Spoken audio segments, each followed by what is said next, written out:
When I'm faced with a problem, I typically went basic. Like most of these problem solving technique, the first step I would do is to define the problem by making problem question like what is the problem, how did it happen, when did it happen, what are the impact. By answering this question, and that is step number 2, I'm able to do analysis to gain better understanding of this problem. Ultimately, I'll be able to come up with a solution on how to solve the problem. The company that I worked before, Cargill Pump Product, implement a system of non-OT benefit. So if you work more than 8 hours, then you will get penalized. There is a time when I for sure that I'm not going to finish my work within that 8 hours. So what did I do? I determine my priorities and I eliminate unnecessary work so I can do the work with more efficient and more productivity so that I can finish what job need to be done within that 8 hours.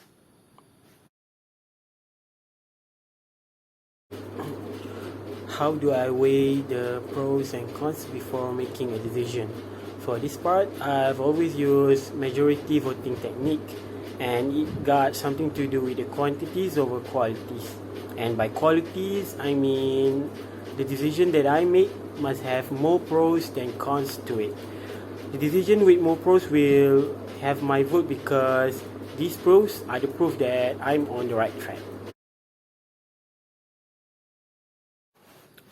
When I having an angry or dissatisfied customer, I start by approaching the situation with a calm and helpful demeanor because I don't want to make them any more upset. Then I will try to discern what has caused them to be unhappy by getting all the details necessary. Once I figure out what is wrong, I will think about how to solve the problem and clearly communicate to the customer on what steps I will take to address their concern adequately.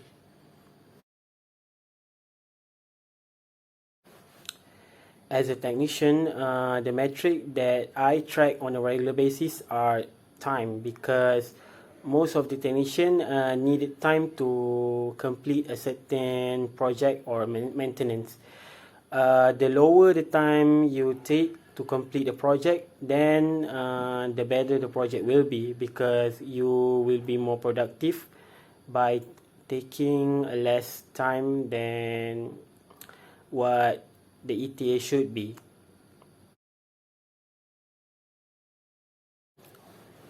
When I was working as a technician, we were informed the day before a project that the equipment we needed to prepare for the maintenance were not going to be delivered on time and would arrive after we needed them. I got a list of the equipment needed and made a stop at the store on my way to the project site.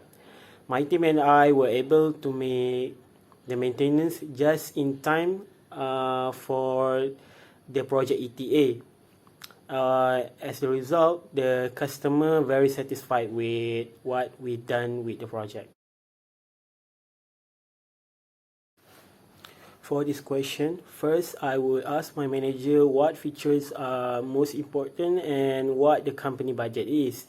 With this information, I would start to research productivity software options that meet the minimum requirements within budget. In addition to features and price, I would consider the software's ability to meet future needs as well as customer reviews. Once I had a list of 5 or so options, I would narrow it down to the top 3 with a top recommendation. I would present my recommendation to my manager with a few points about why this option was the best.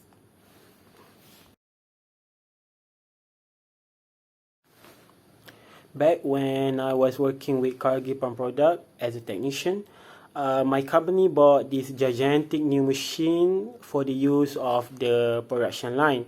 I have no knowledge of this machine, either the how to use it or the equipment to do maintenance on it.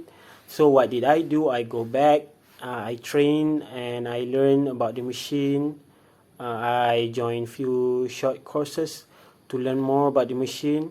As a result, now I'm able to know more about the production line machine and all the types, the old or the new one.